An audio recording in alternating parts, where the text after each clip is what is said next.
Amén. Bendiciones, hermanos. Dios les bendiga. Vamos a comenzar el discipulado en esta noche. Vamos a orar y pedirle al Señor, pues, discernimiento, que nos guíe. Le damos bienvenida a los hermanos que están a través del Zoom y los hermanos de Colombia también. Jehová Dios, te damos gracias, Señor mi Dios, por la misericordia que tú nos has mostrado, Señor mi Dios, por habernos, Señor mi Dios, danos, Señor mi Dios, la fortaleza, el deseo, Padre Celestial, tanto el querer como el hacer de estar en este lugar, Señor mi Dios, buscando, Señor mi Dios, de tu voluntad y buscando de tu guianza. Ahora, Señor mi Dios, atamos toda distracción en esta noche.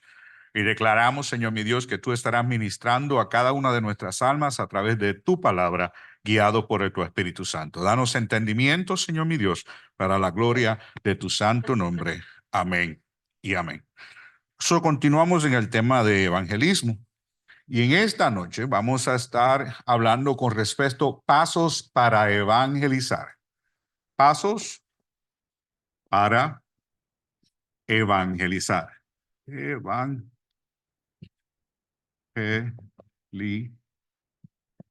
Para evangelizar. Amén. Pasos para evangelizar. Y hay 5 pasos que quiero compartir con ustedes. Número 1, el primer paso es el propósito de Dios para el hombre. Propósito de Dios para el hombre. Número 2, como que estoy escribiendo muy grande. El pecado y su sanación, o el pecado y su antídoto. Pecado y sanación. Número 3,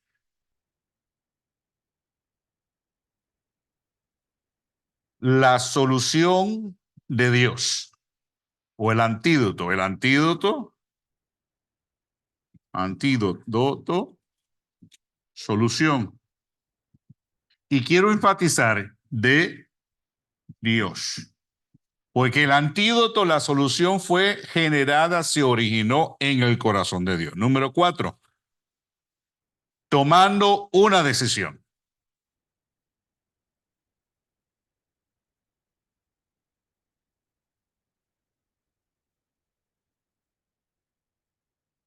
Tomando una decisión, está mal escrito, a veces tiene una S por ahí.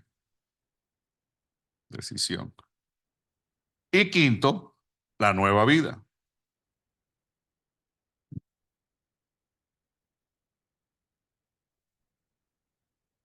Ahí está bien.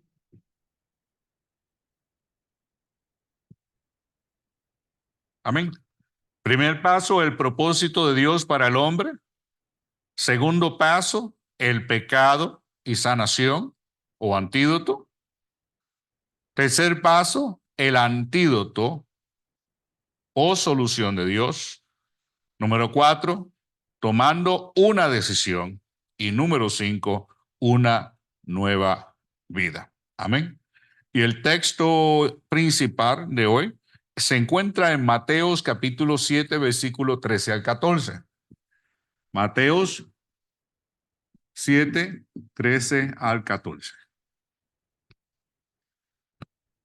Y dice, entrad por la puerta estrecha, porque ancha es la puerta y espacioso el camino que lleva a la perdición. Y muchos de los que entran por ella, muchos los que entran por ella, pero estrecha es la puerta y angosto el camino que lleva a la vida. Y son pocos los que entran por ella. A través de esto, entonces Jesús está expresando que hay solamente 2 caminos. Hay solamente 2 puertas y hay solamente 2 decisiones que uno puede tomar. La vida presenta, o el enemigo ha tratado de enseñar o de presentarle al hombre diferentes caminos. He escuchado decir aún en las redes y en la televisión, en los talk shows, cuando hablan de que hay muchos caminos que llevan a un mismo lugar. Es que hay muchos caminos, pero todos los caminos nos llevan al mismo Dios. Y es contrario a lo que dice la Escritura. La Escritura dice solamente hay dos caminos y solamente uno de ellos nos lleva al Padre. Y lo hemos mencionado mucho y se dan cuenta, he repetido muchos versículos con el propósito de que nos los vayamos memorizando, ¿verdad? Cristo dice, yo soy el camino, yo soy la verdad y yo soy la vida. Nadie viene al Padre si no es por mí. Amén. So, él está diciendo, el único camino al Padre, el único camino que nos lleva al cielo, que nos lleva al Dios de los cielos, es solamente a través de Cristo Jesús.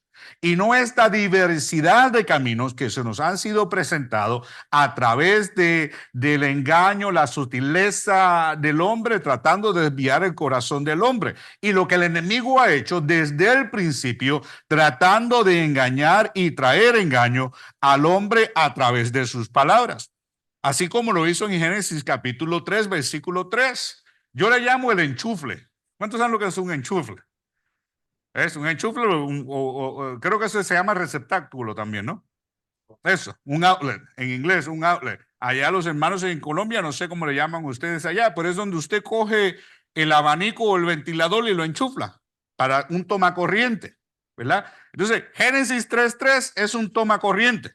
Es donde el Señor le dice a Adán y le dice a Eva,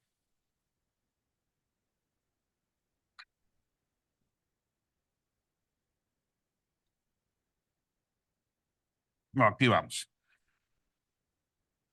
El Señor le dice a Adán y Eva, le dice, Adán, yo te he puesto en un huerto. Y en ese huerto hay muchos árboles. Pero te digo ahora que del árbol del bien y del mal no comas, porque ciertamente el día que comas de él, ciertamente morirás. Y ese es el enchufle. Yo no sé si ustedes se acuerdan cuando ustedes eran niños, que le decía a su papá, papi que está aquí, les puede contar, no metas la mano en el enchufle. ¿Qué enchufle? Este. Y ahí me quedaba pegado. Las veces que metía siempre el dedo o algo, lo metía en el enchufle y me pegaban los corrientazos. Y así mismo aconteció en el huerto del Edén. Adán y Eva recibieron una ordenanza del Señor, pero su curiosidad valió más, su curiosidad tuvo más fuerza de la palabra del Señor. ¿Qué cosas, verdad que sí? Que desde el principio, aún con los dos seres sin pecados, perfecto, habiendo visto al Dios de los cielos, hablado con el Dios de los cielos, no sé hasta qué punto vieron parte de la creación, vieron todas estas cosas maravillosas y formidables que ellos vieron. Y aún así, la curiosidad pudo más que su deseo de honrar a Dios. Aún así, en la vida de ellos, la voz seductora, la voz desviadora del enemigo, los robó a ellos de una bendición eterna. Los robó de autoridad. Les quitó la autoridad. La autoridad que Dios les dio, Él se las quitó. ¿Cómo se las quitó? Porque cuando ellos pecan, ahora la autoridad que estaba sobre ellos se la entregaron al enemigo en ese momento. Y el Señor le dice, no comerás de él, pero ellos ¿qué hicieron? Metieron la mano en el receptáculo y recibieron la paga de su desobediencia. Amén.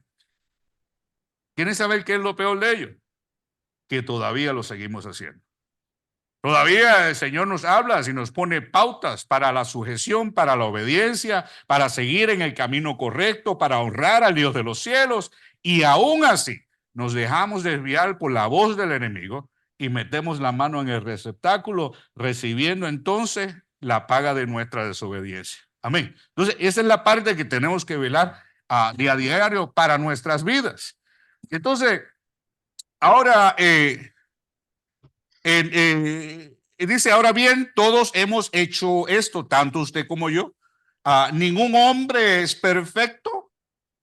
Esta porción de la escritura, por esta razón, escuche bien, Romanos 5:12. Romanos 5:12 dice, por tanto, como el pecado entró en el mundo por un hombre y por el pecado la muerte, así la muerte pasó a todos los hombres por cuanto todos pecaron. Entonces, ¿qué pasa? Kalani está aquí, Kalani tiene, Dios la guarde, 6 meses. ¿Qué culpa tiene Kalani del pecado de sus padres? ¿Por qué razón ella tiene que recibir en ella la falta, la deficiencia o la retribución, así por falta de mejor palabra, del pecado de sus ancestros, de sus padres? Pues la recibió. Y en el momento oportuno, ella pasará de su inocencia a tener conciencia. Y en esa conciencia se basan las decisiones, los deseos, las pasiones del hombre, la actitud y la capacidad de poder seleccionar obedecer a Dios o desobedecer a Dios. Porque hay algo en ella que tiene una predisposición que la lleva a ese tipo de vida de desobediencia. Hay padres que tienen deficiencias en sus cuerpos y se la transmiten a sus hijos, o tienen ciertos virus y se lo transmiten a sus hijos. Y de la misma manera, el pecado es visto como una deficiencia, un virus que se pasa de generación en generación. Ahora bien, a la larga es de muerte, a la larga nos hace daño. Pero hay un antídoto de que una vez y por todas podemos recibir la liberación, la sanación, la restauración de ese virus que afecta a todo hombre. Amén. Ahora bien, el primer punto del que estábamos hablando es el primer paso es el propósito de Dios para el hombre. Les decía que el plan de salvación se originó en el corazón de Dios. Fue llevado a cabo por obediencia por Cristo Jesús, pero se originó en el corazón de Dios. Viendo Dios la separación y la desobediencia del hombre, no queriendo que nadie se perdiera, Él originó un plan primero para que pudiéramos ser rescatados, para que el contacto con otras personas sea efectivo. Dice, trate de proporcionar un ambiente de confianza y amistad. Acuérdense que estamos hablando pasos para evangelizar. ¿Cómo vamos a evangelizar? Lo que hemos hecho en las últimas sesiones es desarrollar los puntos bíblicos doctrinales de los cuales nos llevan a efectivamente compartir el plan de salvación, compartir el evangelio con una persona que necesita a Cristo. Entonces hemos estado preparando, entendiendo la separación, el pecado, el plan de salvación, la posición del Padre, la posición del Hijo, la posición del Espíritu Santo, la posición nuestras como evangelistas o personas que llevamos el mensaje de salvación. Y ahora es cómo lo ponemos en práctica. Y pensaba yo, ¿cómo puedo hacer esto en una manera eficiente o eficaz en que podamos visualizar? Ahora bien, este contacto y esta confianza que debemos desarrollar primero con la persona antes de evangelizar. Es un ambiente en el cual la persona ahora abre su corazón y abre su entendimiento y está receptivo a lo que usted le quiera comunicar. Pero dice, les digo que tiene que crear un ambiente de confianza, un ambiente de amistad, para que el interés genuino de su corazón pueda ser percibido por la persona con la cual usted le va a ministrar. Ahora, ¿qué quiere decir esto? Que no seamos pesimistas, que no seamos criticones, que no seamos burlones, que no sean nuestras opiniones, porque a veces queremos utilizar las escrituras para valificar nuestras propias opiniones, usar las escrituras para valificar nuestros propios deseos, nuestras propias ambiciones, cuando no debe ser de esa manera, sino que las escrituras deben ser utilizadas para llevar el mensaje, el propósito por el cual Dios lo promovió. Amén. Amén. Porque cuando lo hacemos de otra manera, cuando lo hacemos de la otra manera, estamos haciendo el trabajo que hizo Lucifer. Cuando lo hacemos de otra manera, nos estamos haciendo partícipe de las tramas y de las obras de las tinieblas, porque el enemigo utilizó la palabra de Dios para engañar a Eva, utilizó la palabra de Dios para engañar a Adán, las transgiversó con el propósito de llevar a cabo el objetivo principal de la conversación que ellos estaban teniendo. Y las escrituras no se deben usar ni manejar de esa manera. Es más, yo creo que es pecado. Es pecado cuando tratamos de manipular la conversación para que la persona acepte a Cristo como Salvador o acepte un plan de salvación, el cual no está en su corazón. Porque ciertamente con el corazón creemos, pero con la boca confesamos. Entonces, cuando confesamos algo que no creemos en nuestro corazón, se convierte en ofensa a Dios. Amén. Eso es necesario en nuestro corazón poder creer. Nuestro acercamiento tiene que ser uno sincero, tiene que ser uno en el cual el propósito principal es que la palabra de Dios sea compartida para que haya un cambio, una transformación genuina que perdure. Porque yo he visto muchas personas que se han convertido en el momento del ¿cómo dice? Cuando te están presionando, está bien. Si digo que sí, salgo de este. Lo he visto muchas veces. Entonces, no es un cambio genuino, porque entonces hacen ese cambio, hacen ese compromiso, pero no es genuino. ¿Son salvos? No, no son salvos. ¿Por qué? Porque no creyeron en su corazón. Y primero hay que creer para poder confesar. El confesar para después creer no es lo correcto según las escrituras. Primero es creer en el corazón. Y para poder creer, tenemos que compartir ese mensaje en una forma en que pueda ser recibido. El ser pesimista, criticón, el ser burlón, el querer ejercer o exponer o nuestras opiniones en esa persona no va a alcanzar el propósito que Dios tiene para cada uno de ellos. Ciertamente Cristo no lo hizo en ninguna de las escrituras. Él ciertamente se acercó y se hizo amigo de ellos. Comió con ellos, platicó con ellos, ¿verdad que sí? Él se sentó a la mesa genuinamente. Él quiso compartir un plan de salvación que él estaba llevando a cabo. Aleluya. Pero vuelvo y digo, ahora diga, pastor dice que hay que llevarlos a comer, que hay que... No estoy diciendo eso, estoy poniendo un ejemplo, ¿verdad que sí? Porque hay otros que usan eso también para tratar de ganar votos, ¿ves? Entonces tenemos que tener cuidado del propósito con el que hacemos lo que estamos haciendo. Un ejemplo de ello es, por ejemplo, hello, ¿cómo estás? Buenas tardes, mi nombre es... Rafael Ramírez, mi nombre es Misericordia, mi nombre es Graciela. Quisiera obsequiarte este folleto, ese panfleto. Ese fue mi acercamiento cuando fuimos a Atlanta. Quisiera obsequiarte a darte algo que puedas leer, una lectura. Pero antes de proporcionar esa lectura, yo les había dado algo que ellos necesitaban. Ellos tenían frío, yo les di una cobija. Ellos tenían hambre, les di algo que podían comer, por ejemplo. ¿Verdad que sí? Entonces, una vez haber hecho un gesto que mostrara el genuino compromiso y preocupación de mi parte hacia ellos, entonces yo les podía decir, te quiero regalar algo para leer. No les dije un tratado, no les dije una Biblia, no les dije nada. Me decía, déjame compartirte esto para que leas. Algo para leer, se lo daba.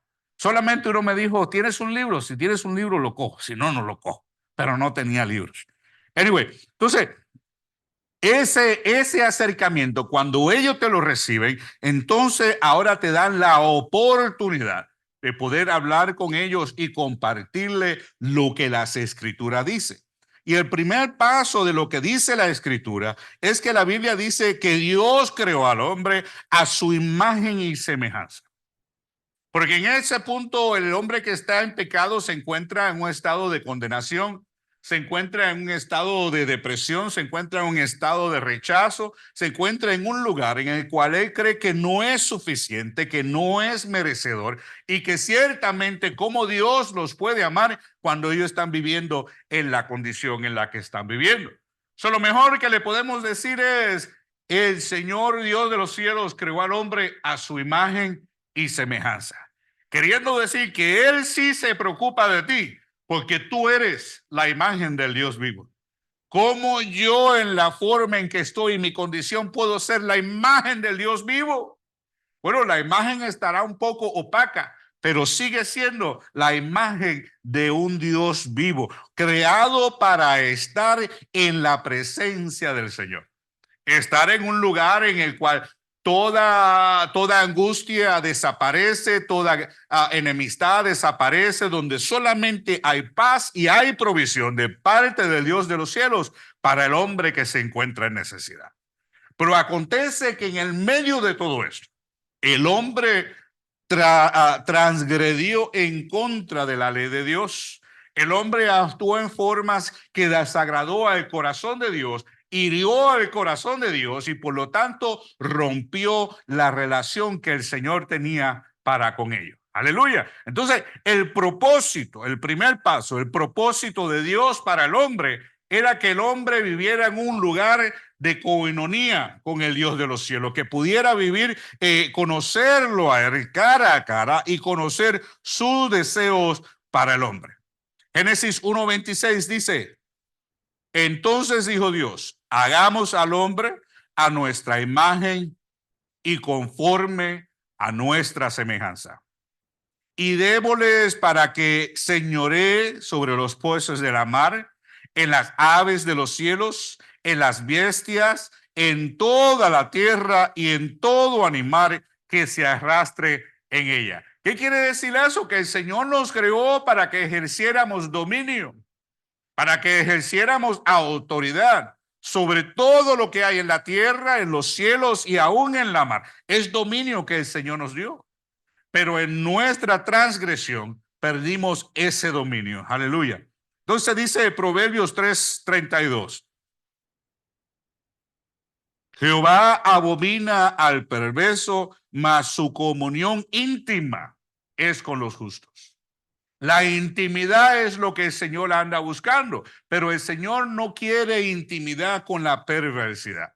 Él anda buscando a aquellos que caminan en justicia y en rectitud delante de Dios para entonces buscar y tener comunión con cada uno de nosotros. Y eso nos lleva al paso número 2, el pecado y su sanación. El propósito de este paso es mostrar a la persona lo terrible del pecado y el peligro en que él se encuentra. Aleluya. El propósito de este paso es mostrarle a la persona el peligro en el que él se encuentra y lo terrible que es el pecado. En el momento de la transgresión, en el momento de la falta del hombre en contra de la ley moral de Dios, esa ruptura que acontece ahora nos pone al descubierto, nos saca de la presencia de Dios, donde único podíamos encontrar paz y sustento para cada una de nuestras vidas. Romanos 3:23 dice, por cuanto todos pecaron, todos pecaron, todos se desviaron, por cuanto todos pecaron y están destituidos de la gloria de Dios. Todos pecaron. Justo, no había ninguno. El Señor buscó, no encontró justos en ningún lugar. Romanos 6:23 dice, porque la paga del pecado es muerte, mas la dádiva de Dios es vida eterna en Cristo Jesús. Fíjense, no solamente expone el pecado, no solamente expone la condición del hombre, sino que al exponer el pecado y la condición del hombre, también expone la sanación. ¿Ah? Es como el doctor. Cuando vas al doctor, todos queremos que el doctor nos diga qué es lo que está mal con nosotros, ¿verdad que sí? Me duele la rodilla y él te hace unos exámenes y ya tú sabes que te duele. Pero con los exámenes el doctor dice la razón por la que te duele es porque hay un desgaste de esa masa entre los huesos, ¿verdad? Que facilita el movimiento de tu rodilla. Entonces tú dices, bueno, está bueno, porque yo sabía que me dolía, pero no sabía por qué me dolía. Ahora sé por qué me duele. Ahora dime, ¿qué va a solucionar el problema que hay en mi vida? Aleluya. Yo tenía un jefe hace años atrás, el primer trabajo que tenía en los Estados Unidos. Y en ese lugar llegué desde la entrada del trabajo más básico que podías entrar hasta que llegué a ser supervisor de un departamento. Y yo me acuerdo que nunca se me olvidó, y eso me corrigió por el resto de mi vida. Él siempre decía, no me digan cuál es el problema. No me digan cuál es el problema. Él decía, yo les pago para que sepan, encuentren los problemas. Yo lo que quiero es que me digan cuál es la solución del problema. Porque si yo fuera a encontrar el problema y yo tengo que buscar la solución, entonces ¿para qué los tengo ustedes? Decía él. ¿Ves? Entonces, nosotros decirle a la persona que hay falta, de que hay pecado, de que hay separación, de que hay algo que ha creado una separación, una ruptura y por ende la condición del hombre, no es suficiente. Ellos quieren saber cuál es la solución para el caso en el cual ellos están viviendo. Por eso es que mostramos en el segundo paso la ruptura, la causa de la ruptura y proporcionamos también la solución para esa ruptura. Amén. Dice la palabra que aconteció que cuando predicaba Pedro, dije hace unas semanas atrás, predicaba Pedro allá a los 120 en el aposento alto y aquellos que lo escucharon dijeron, ¿qué cosa tan grande es esta? Díganos ahora, ¿qué debemos hacer? Habiendo sido confrontados con el Evangelio de Dios, habiendo sido confrontado con la condición en la que se encontraba su corazón, ahora andaban buscando la solución, que era el paso que debían de tomar para poder estar bien delante del Señor. La Biblia dice que la paga del pecado es muerte. Ciertamente lo es. Y por lo tanto nosotros necesitamos a un Salvador que nos rescate de ese lugar de condenación. Ezequiel 18:20 dice, el alma que pecare, esa morirá. Aleluya. Señor dijo, el alma que pecare, esa morirá. Pero dice, el Hijo no llevará el pecado del Padre, ni el Padre llevará el pecado de justicia del Hijo. La justicia del justo será sobre de él, y la impiedad del impío será sobre de él. Cada cual llevará la retribución y la paga de la carga y de la ofensa que hayan cometido. Hay un versículo que dice en la Biblia, todas las almas son mías. Todas son mías. ¿Qué está diciendo el Señor? Tú quieras aceptar al Señor, a Dios o no, tu alma le pertenece a Dios. Aleluya. Ezequiel 18:4 dice, todas las almas son mías. Fíjense bien, todas las almas son mías. ¿Qué significa? Que su alma no le pertenece. Pastor, yo no quiero tener nada que ver con Dios. No te preocupes, esa es tu decisión, pero tu alma sigue siendo de Él.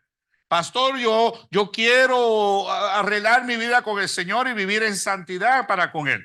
Gloria a Dios, no te preocupes, tu alma le pertenece a Él, no te pertenece a ti. Tú escoges el camino que vas a escoger, pero todas las almas son Él, son de Él. Al fin y al cabo, como todas las pertenecen, Él tiene el derecho de juzgar justamente a cada cual por cada una de sus obras y decidir qué pasa con el alma del hombre. Amén. Para entonces seguir, cada cual sigue su propio camino. Es una decisión que todo hombre debe de decidir en qué camino se va a encaminar o va a emprender. Dice Proverbios 14:12, dice, hay camino que al hombre le parecen derechos, pero su fin son caminos de muerte. Hay caminos que al hombre le parecen derechos, pero su fin son de muerte. Hay caminos que pensamos que vamos en la voluntad del Señor, pero al fin y al cabo nos lleva a la muerte. Y Pilar, esa muerte no es física. La muerte física a todos nos va a llegar. A buenos y a malos, a grandes y a chicos, a jóvenes y a viejos, a todos nos va a llegar. Tarde o temprano. Acá todo, a cada pollo le llega su aguinaldo, era que decían por ahí en el mundo. A cada pavo le llega su día. Le llega su Thanksgiving. Eso era. A cada pavo le llega su Thanksgiving. Y ciertamente es así. Sí, pues dependiendo, pues en los Estados Unidos, aquí en Thanksgiving, pues ¿qué usan? El pavo, se dicen el pavo. Sí. Allá en nuestros países, ¿qué usamos? Pues el marrano. Sí. Pues allá, pues el marrano, cada marrano le llega a su sábado, ¿verdad? Entonces, pues a cada uno nos va a llegar ese lugar y ese momento. Lo importante es cuál ha sido la decisión que hemos tomado.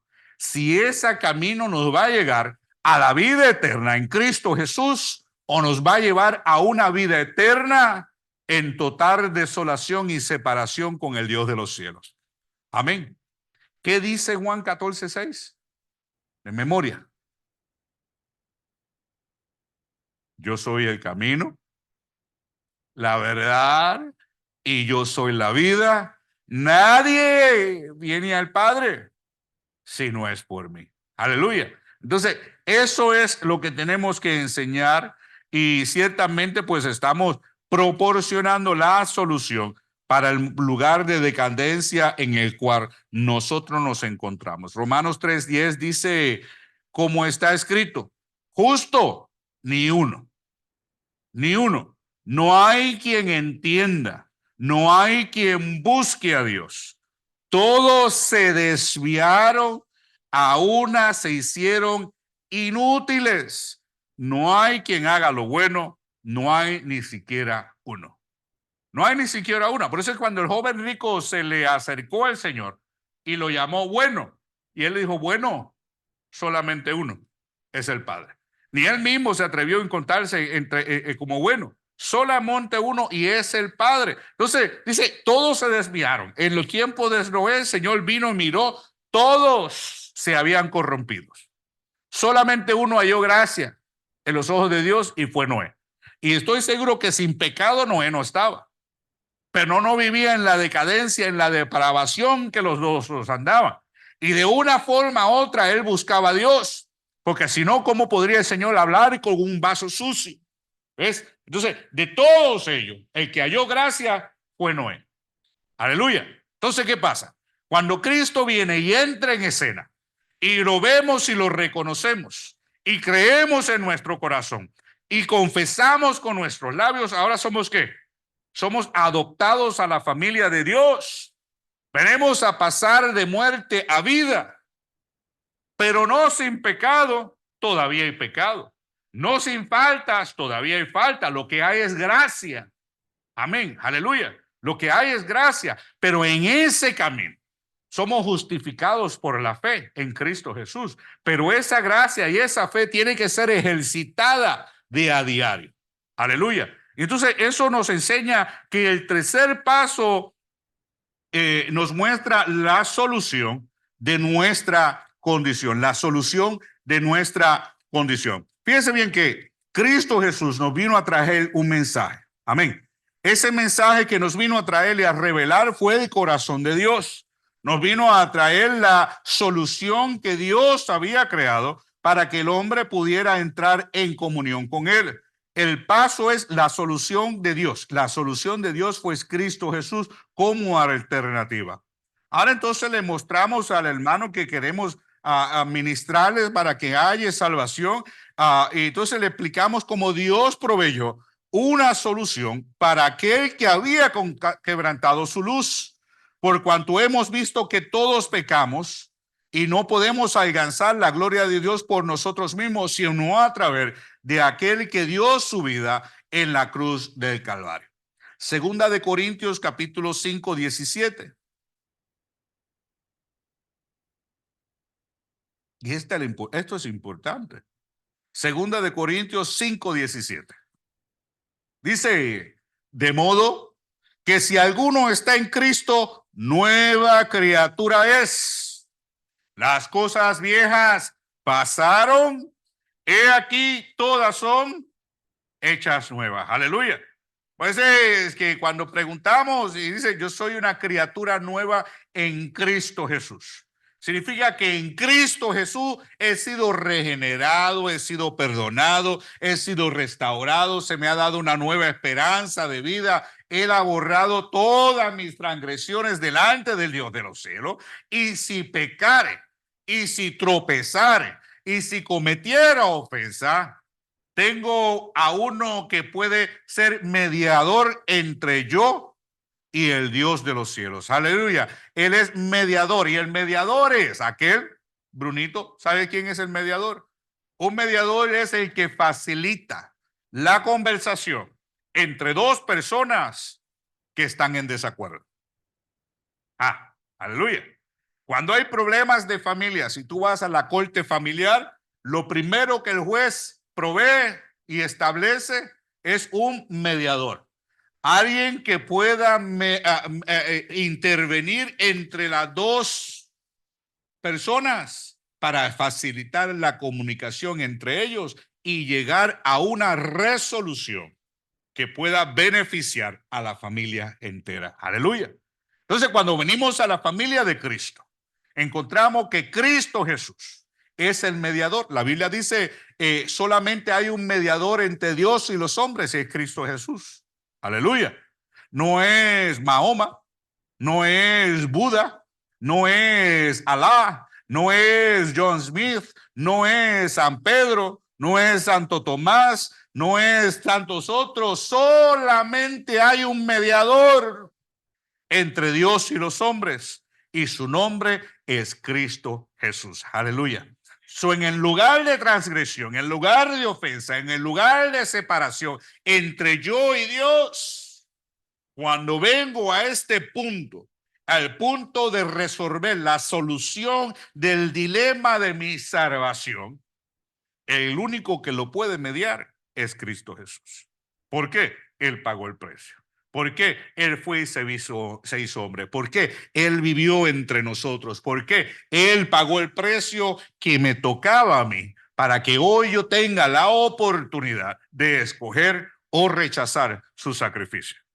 La Biblia dice en Juan 3:16, de tal manera amó Dios al mundo, para todo aquel que en él crea, no se pierda, mas obtenga la vida eterna. Aleluya. Él es el camino. El Señor proporcionó un cordero. El Señor proporcionó un sacrificio perfecto para que nosotros pudiéramos hallar salvación. Aleluya.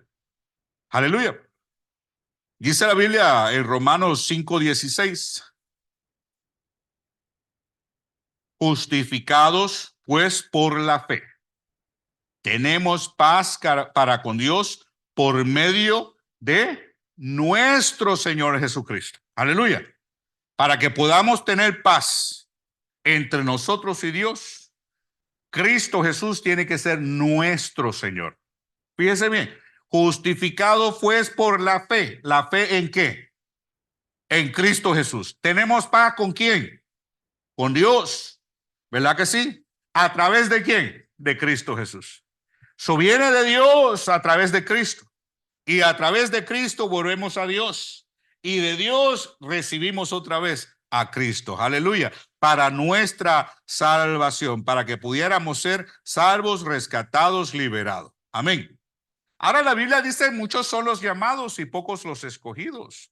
Usted como la persona que está compartiendo ese mensaje de salvación, tiene que tener el entendimiento de que no todos van a recibir el mensaje, de que no todos van a recibir la oferta de Dios para que puedan ser restaurados con Él. No todos lo van a recibir. Muchos de ellos lo van a rechazar. Pocos lo van a recibir.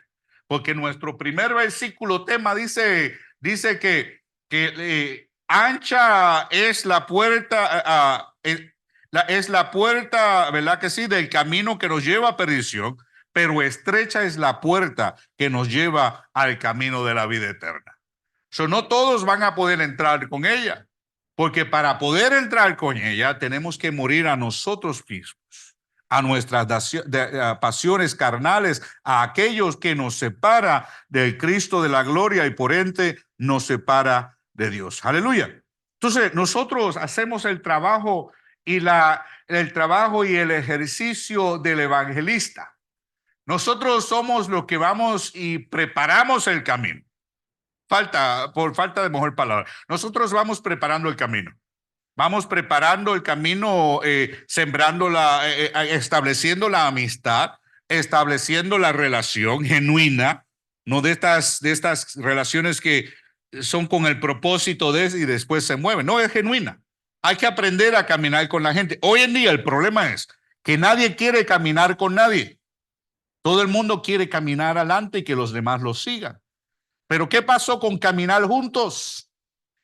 A Enoc Dios se lo llevó porque caminó con Dios, a la par de Dios, en armonía con Dios. Por lo tanto, el Señor dijo, vámonos, vente conmigo. Aleluya. Entonces tenemos que aprender a caminar con Él. Ahora, ¿qué pasa? Hay la evidencia de que todos somos mensajeros evangelistas llamados a preparar el camino para aquel que sí lleva la salvación para el hombre. Vemos como Juan capítulo 1. Vámonos a Juan capítulo 1, 19 al 23.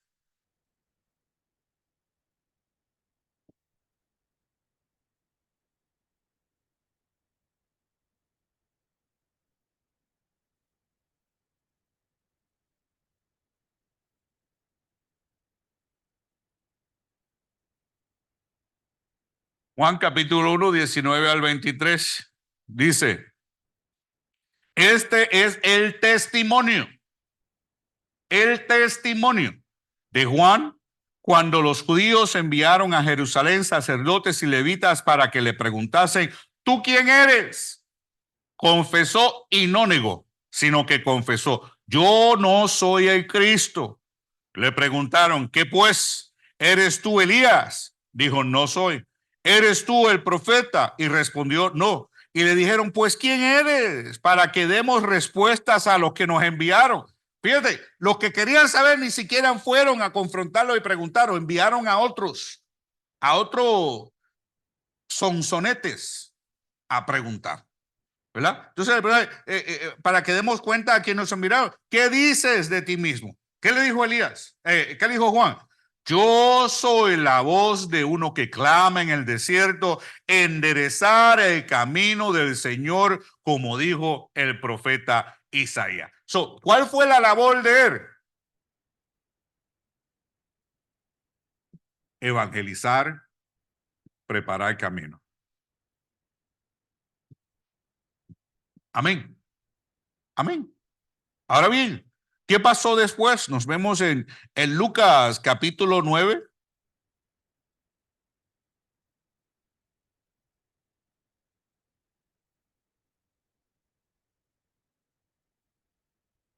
Capítulo 9.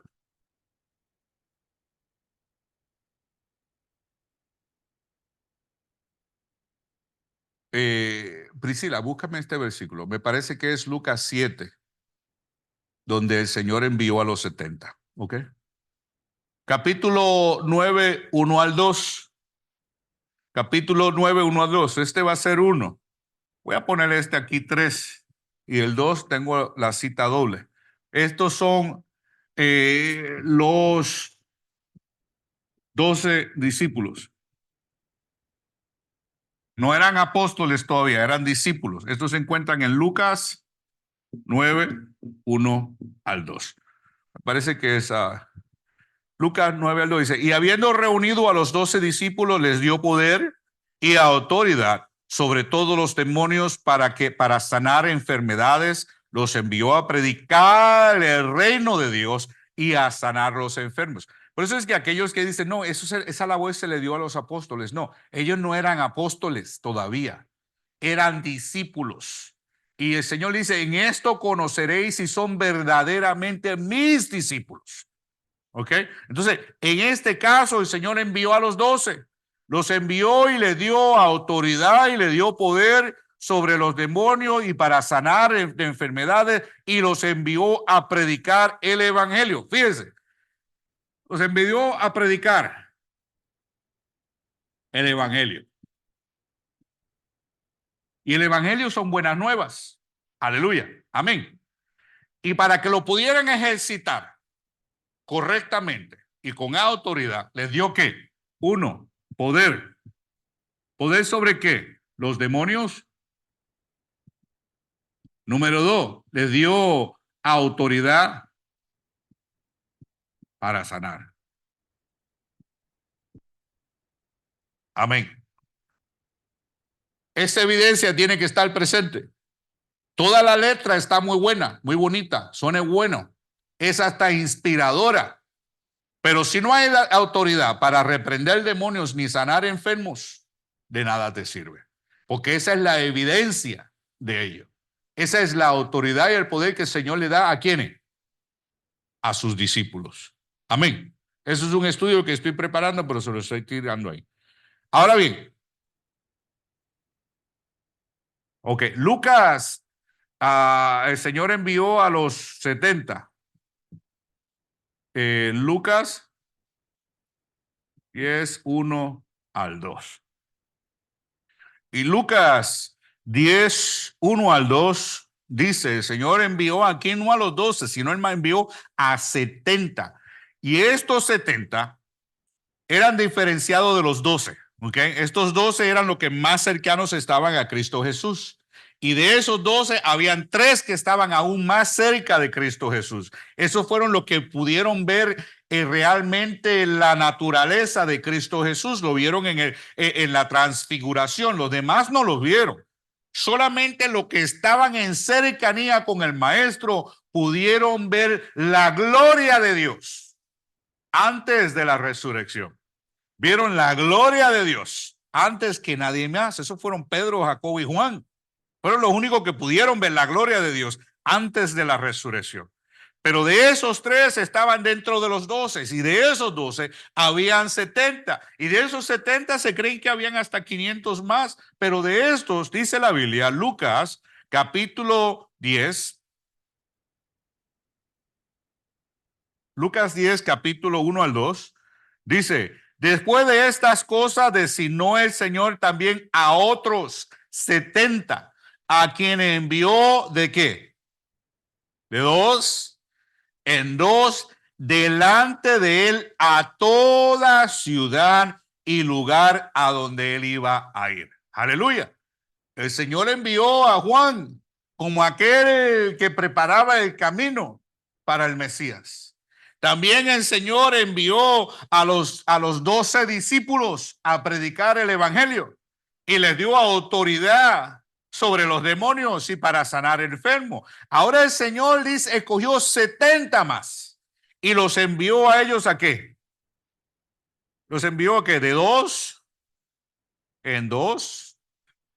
Eso tiene una aplicación, la razón por la que fue de 2 en 2 a preparar el camino. Yo me acuerdo que, ¿cómo se llama el evangelista que murió? Billy Graham.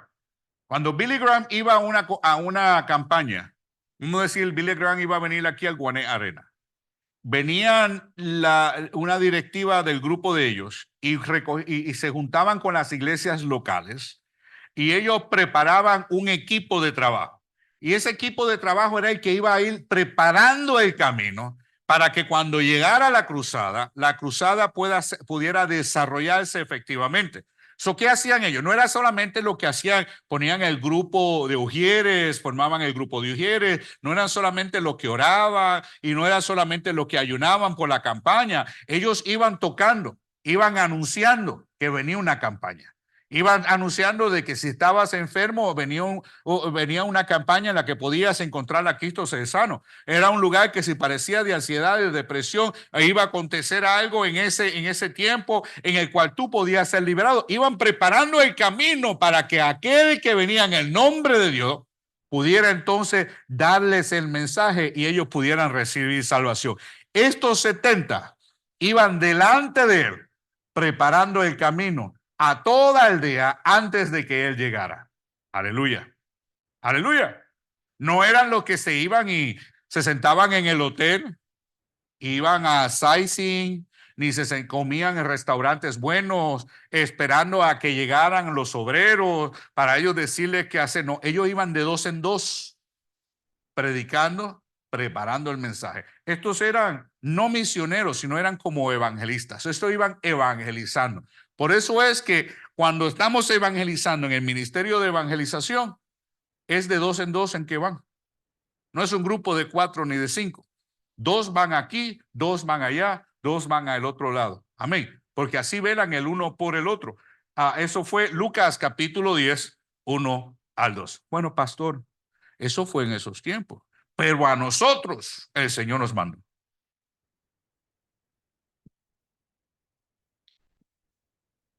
Y este es favorito mío, Mateos, ¿qué? 19 al 20. Y el Señor dijo, ¿qué?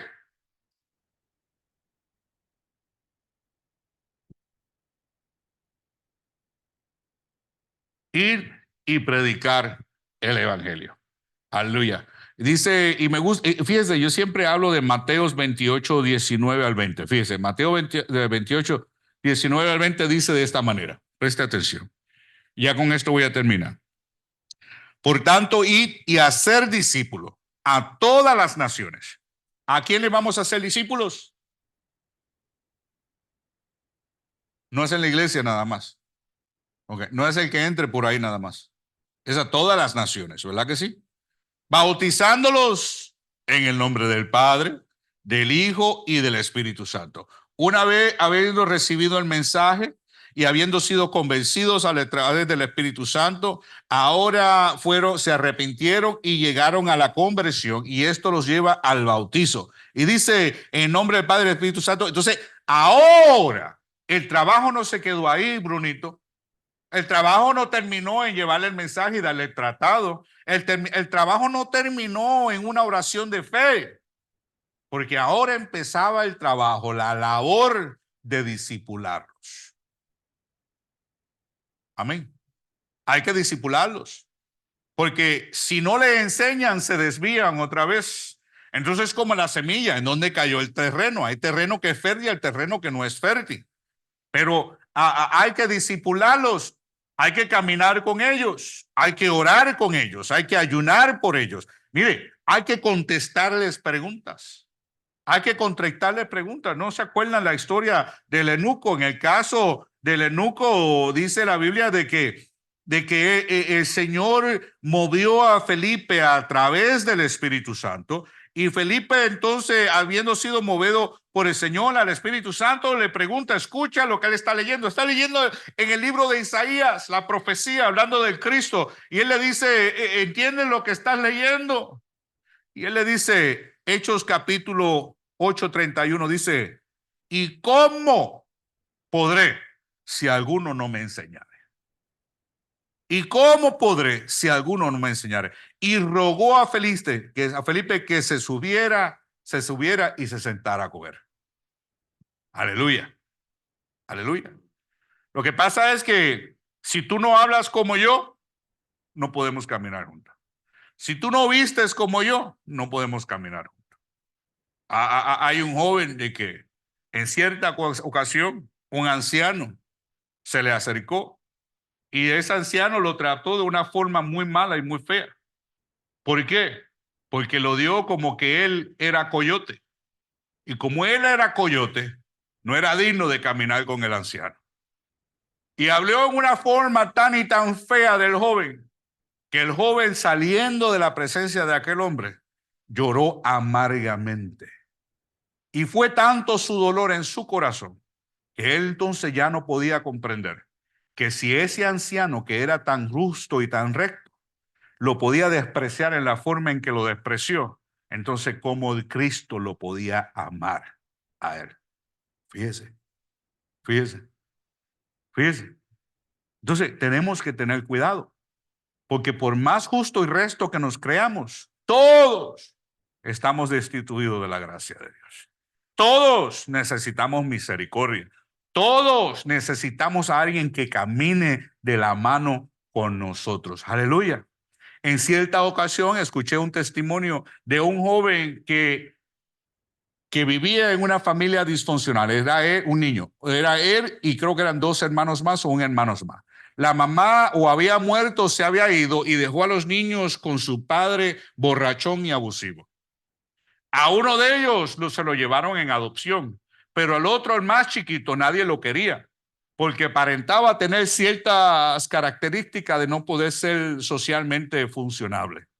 Y el papá lo tenía en cierta actitud. Y una pareja de cristianos, un hombre y una mujer que no podían tener niños, escucharon de que este niño vivía y estaban tratando de darle la adopción y nadie lo quería. Y ellos fueron al lugar, a la casa. Dice, cuando llegaron a la casa, había un olor tan y tan feo. Era una cosa horrenda el olor. Pero cuando hablaron con el hombre, le dijeron, el hombre le dijo, y esto es una historia verídica, el hombre le dijo, si a ustedes les interesa el muchacho, llévenselo, yo le firmo el papel. Entonces, cuando ellos entraron en la casa, ese olor tan horrendo, cuando llegaron al cuarto donde estaba el muchacho, el olor provenía del muchacho, sentado en sus propios desechos, porque ni siquiera lo limpiaba. Enfermos con laceraciones en su piel por causa de todos los microbios y la bacteria en la que él estaba, el niño sentado. Esta familia lo adoptó. Ese joven, en aquel tiempo, no sé hoy, pero en aquel tiempo era parte de la junta que aconsejaba al presidente de los Estados Unidos en un concilio cristiano. Tremendo predicador, tremendo predicador. Aquello que desecharon, aquello que no querían, aquello que nadie podía relacionarse con él. Hubieron dos que decidieron que se iban a acercar a él y lo iban a tomar y lo iban a criar como hijo de él y enseñarle el amor de Cristo. Y hoy por hoy usted ve a ese hombre, jamás ni nunca usted creería la historia que él cuenta de cómo fue que él creció. Hay hasta un libro escrito de eso, lo conocimos en la iglesia bautista de Snellville hace años atrás. Entonces aquí lo vamos a dejar y ya son las 8:30 y ya terminamos la semana que viene, si Dios quiere. Amén. Si alguien no tiene preguntas, no preguntas. Oramos. Señor, te doy gracias, Padre Celestial, por tu amor, tu misericordia, por tu paz. Te doy gracias porque tú proveíste para cada uno de nosotros, Señor mi Dios. Hiciste provisión para que no perdiéramos, Señor mi Dios, nuestra alma, para que no muriéramos eternamente, sino, Padre, para que pudiéramos conocer al Hijo, porque a través de él conocemos tu corazón. Ahora, Padre Celestial, te pido, Señor mi Dios, que a través de tu Espíritu Santo, que nos muevas a compasión con nuestro prójimo, que nos muevas a compasión, Padre, con todo aquel que necesita escuchar, Padre Celestial, el mensaje de salvación, para que pueda ser restaurado, liberado, sanado y salvado, Señor mi Dios, y que nos acordemos, Padre Celestial, que tu gracia fue extendida para todos, Señor mi Dios, por igual. En el nombre